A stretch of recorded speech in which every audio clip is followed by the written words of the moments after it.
Hi students, இந்த வீடியோவில் 11th maths chapter 1 உருமாற்றங்களை பயன்படுத்தி சார்புகள் வரைதல், அதாவது கிராப்பிங் ஃபங்க்ஷன் யூசிங் டிரான்ஸ்ஃபர்மேஷன்ஸ். அதில் டிரான்ஸ்லேஷன் இடப்பெயர்ச்சிங்கிறது என்னங்கிறத பார்க்கணும். First y equal to f of எக்ஸுங்கிற சார்பு நம்ம எடுத்துக்கலாம். ஸோ இந்த சார்போட இன்சைடு ஒரு நம்பரை வந்து நம்ம ஆட் பண்ணலாம். ஓகே, இது வந்து மைனஸ் சி ஆட் பண்ணிக்கிறேன். அதே போல் இங்கே சி ஆட் பண்ணிக்கிறோம். ஓகே, அளவு நம்ம இப்படி வச்சுக்கலாம், சி ஆட் பண்ணிக்கலாம், சி வந்து சப்ராக்ட் பண்ணிக்கலாம் அப்படிங்கிற மாதிரி வச்சுக்கிறோம். ஓகே, இந்த மாதிரி ஒரு ஃபங்க்ஷனுக்குள்ள ஒரு சார்புக்கு இன்சைடு வந்து ஒரு நம்பர் நம்ம வந்து கூட்டும் போதோ கழிக்கும் போதோ ஆட் பண்ணும்போதோ சப்ராக்ட் பண்ணும்போதோ நமக்கு இந்த சார்புடைய இடப்பெயர்ச்சி நமக்கு கிடைக்கும். அப்போ இந்த சார்புடைய வரைபடத்தை நம்ம ஈஸியாக சொல்லிடலாம். அப்படின்னா இந்த சார்பு வந்து இடப்பெயர்ச்சி, அதாவது டிரான்ஸ்லேஷன் ஆகுன்னு நம்ம சொல்லிடலாம்.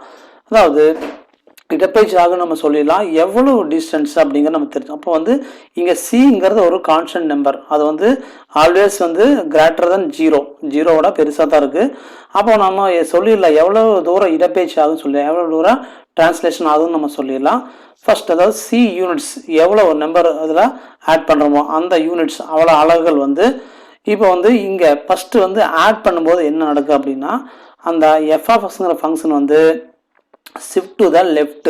எவ்வளோ யூனிட்ஸ்னா சி யூனிட்ஸ். ஓகே, அப்போ சியை சேர்த்தும் போது சி யூனிட்ஸ் வந்து லெஃப்ட் சைடு நகர்ந்துரு அப்படிங்கிற மாதிரி இந்த சொல்லுது. அதாவது எஃப் இன்ட்டு எக்ஸ் ப்ளஸ் சினா ஒரு ஃபங்க்ஷனுக்குள்ளே ஒரு நம்பர் ஆட் பண்ணும்போது இடப்புறம் நகர்வு கிடைக்குது. எவ்வளோ அளவுகள்னா சி அலகுகள்.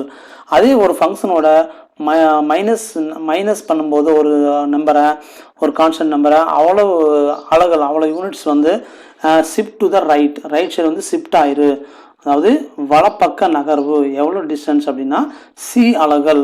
அப்போ வந்து ஒரு உதாரணமாக 1ன்னு போட்டால் 1 யூனிட்ஸு, 2ன்னு போட்டால் 2 யூனிட்ஸுங்க மாதிரி நமக்கு வந்துக்கு இந்த மூவ் கிடைக்கு அப்படின்னு நம்ம சொல்லிடலாம். அப்போ வந்து ஒரு ஃபங்க்ஷனுக்குள்ளே ஒரு நம்பரை, கான்ஸ்டன்ட் நம்பரை வந்து ஆட் பண்ணும்போது கழிக்கும் போது நமக்கு என்ன கிடைக்கும்னா அந்த பழைய கர்வனுடைய இடப்பெயர்ச்சி கிடைக்கும், டிரான்ஸ்லேஷன் தான் கிடைக்குன்னு நம்ம தெளிவாக தெரிஞ்சுக்கிறோம்.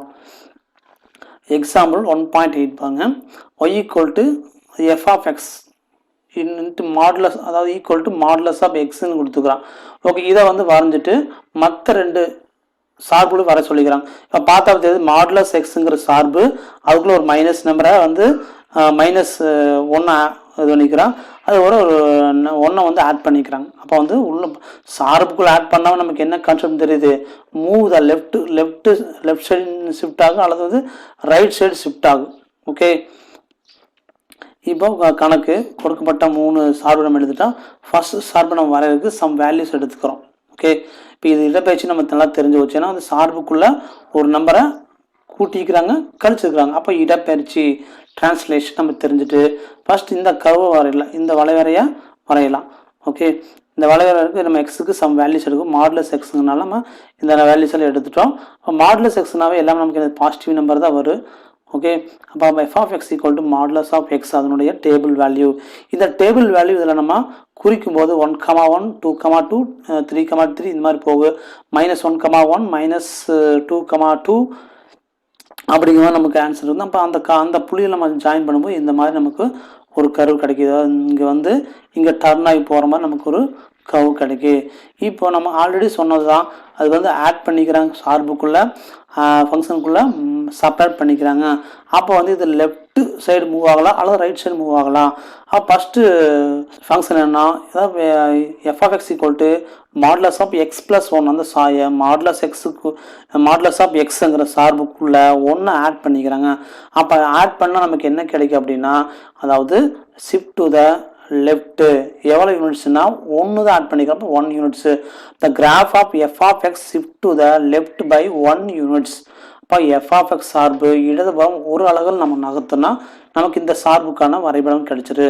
அப்போ இதே சார்பை நம்ம வந்து 1 யூனிட்ஸு, அப்போ ஜீரோவுக்கு இருந்து என்ன இருக்குது -1, இங்கிருந்து 1 யூனிட்ஸ் நகர்த்துறோம், -1ல் கிடைக்கும். இதுதான் நமக்கு தேவையான இப்போ இந்த F of X equal to modulus of X plus 1 வளைவரை கிராப்.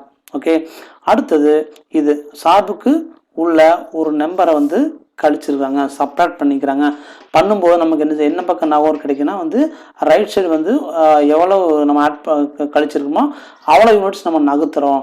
அப்போ வந்து இது என்னன்னு சொல்லிடலாம், the graph of f of x shift to the right by 1 units. அப்போ வந்து f of சார்பை வலதுபுறம் ஒரு அலகுகள் நகர்த்தினால் கிடைக்கும். அப்போ இங்கே ஜீரோவில் இருக்குது பழைய சார்பு, இந்த ப்ளூ கலரில் இருக்குது. இதை வந்து நம்ம என்ன பண்ண போகிறோம் அப்படின்னா ஒரு அலகு நகர்த்துறோம். அப்போ வந்து ஜீரோன்னு பார்த்தோம்னா 1 யூனிட். அப்போ இங்கே 1ல் இந்த வந்து திரும்பி போகிற மாதிரி நமக்கு சார்பு கிடைக்கும், இந்த கிராப் கிடைக்கும், அந்த சார்புடைய வரைபடம் கிடைக்கும். ஓகே, வந்து இதில் நம்ம நல்லா அண்டர்ஸ்டாண்ட் பண்ணிக்கிறதுனா சார்புக்கு உள்ளே ஆட் பண்ணால் செப்பரேட் பண்ணால் என்ன ஆகுதுன்னா லெஃப்ட் ரைட் சேஞ்சஸ் தான் ஆகும், அதாவது நகர் மூவ் ஆகும்.